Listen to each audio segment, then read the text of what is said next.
Hello guys, कैसे हैं आप लोग। होप कि आप लॉकडाउन पीरियड को एंजॉय नहीं कर रहे होंगे और पढ़ाई कर रहे होंगे, क्योंकि पढ़ाई तो ज़्यादा ज़रूरी है, एंजॉयमेंट ज़्यादा ज़रूरी है।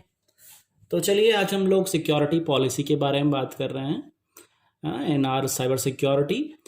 देखिए, सिक्योरिटी पॉलिसी का बहुत एक इम्पॉर्टेंट रोल होता है। अब मैं आपको बहुत सीधे शब्दों में समझाऊं कि आप कहीं पर भी जाते हैं, किसी भी इंस्टीट्यूशन में आप एंटर करते हैं तो आपकी एक सिक्योरिटी चेक होता है। आप मॉल जाते हैं तो एक सिक्योरिटी चेक होता है। वो सिक्योरिटी चेक आपको एक्सेस प्रोवाइड करता है, एक ऑथराइजेशन प्रोवाइड करता है उस मॉल में एंट्री के लिए, है ना। तो उसी तरीके से हमारे साइबर सिक्योरिटी या हमारे डिजिटल वर्ल्ड में या हमारे इंफॉर्मेशन सिस्टम में सिक्योरिटी पॉलिसी एक इम्पॉर्टेंट रोल प्ले करती है, ठीक है।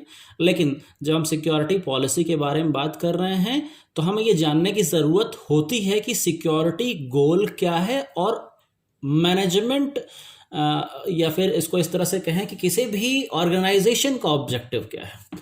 देखिए, गोल्स अलग अलग हो सकते हैं, डिफरेंट हो सकते हैं, और डिफरेंट गोल के अकॉर्डिंग डिफरेंट सिक्योरिटी पॉलिसी या डिफरेंट सिक्योरिटी मेजर्स हो सकते हैं। जैसे मैं आपको एक छोटे सा शब्दों में समझाऊं कि आपने कोई अपना बिजनेस स्टार्टअप किया, उस बिजनेस स्टार्टअप की सिक्योरिटी पॉलिसी कुछ डिफरेंट होगी as compare to our intelligence और पुलिस सर्विसेज और मिलिट्री सर्विसेज।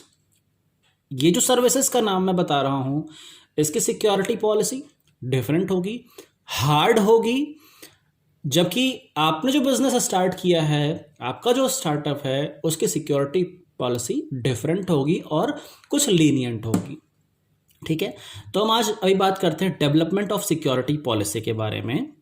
तो भाई, पॉलिसीज़ के बारे में अभी हम सिक्योरिटी जो कुछ स्टैंडर्ड्स हैं, आईटी एक्ट वगैरह है, उसको हम फर्दर नेक्स्ट हमारे आगे पढ़ेंगे, ठीक है ना। लेकिन जो लॉज हैं, है ना, लॉज एक तरह से एक इंस्ट्रक्शंस होते हैं मैनेजमेंट की तरफ से, ठीक है, जो ड्यूटी परफॉर्म कर रहे होते हैं सिक्योरिटी पॉलिसी को मेंटेन करने के लिए। तो उसमें क्या होता है, रूल्स क्या होते हैं, एक्सेप्टेबिलिटी होती है और अनएक्सेप्टेबिलिटी होती है। भाई, आप किसी मॉल में गए, पिस्टल लेके गए हैं, बम लेकर के गए हैं, तो आपको अलाउड होगा क्या जाना? आप क्या जा सकते हैं? नहीं होगा। तो वो अनएक्सेप्टेबल बिहेवियर है या अनएक्सेप्टेबल रूल है। बताया क्या है उस पर्सन को जो ड्यूटी परफॉर्म कर रहा है कि ऐसे पर्सन को एंट्री ना दी जाए। इसी तरीके से आप इसको समझ सकते हैं, जब अगर इंफॉर्मेशन सिस्टम के टर्म्स में अगर मैं समझाऊं कि अगर आपका जीमेल पर कोई लॉगिन कर रहा है और वो लॉगिन आईडी या पासवर्ड गलत बता रहा है, तो वो अनएक्सेप्टेबल है और उसे आपको एंट्री नहीं दी जाएगी।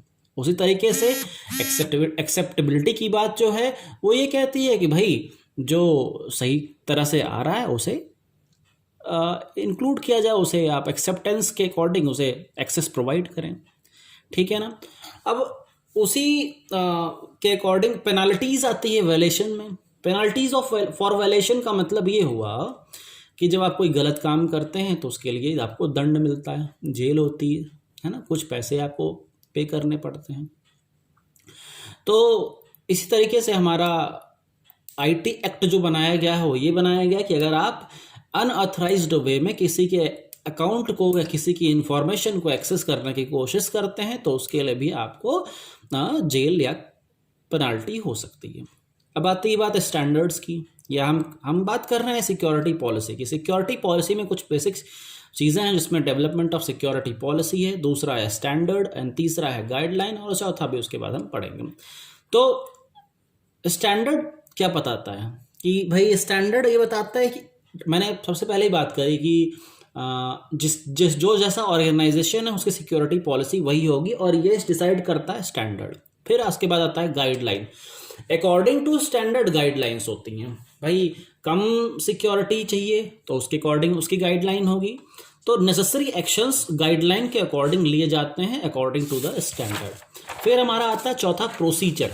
प्रोसीजर क्या कहता है भाई, जो एक्शन लिए जाने हैं, है ना, मान लीजिए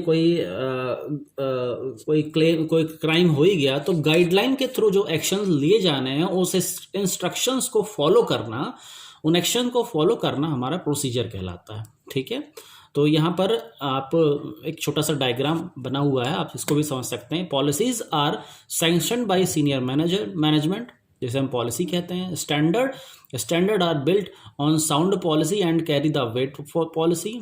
फिर आता है policies guidelines procedures are steps required to meet the standard. ठीक है, तो आप इसे पढ़ें, समझे। ठीक है, सबसे लास्ट में आपका एक क्वेश्चन है, what are security policy. Security policy is the planning of an organisation for protecting the company local and physical information system asset. ठीक है,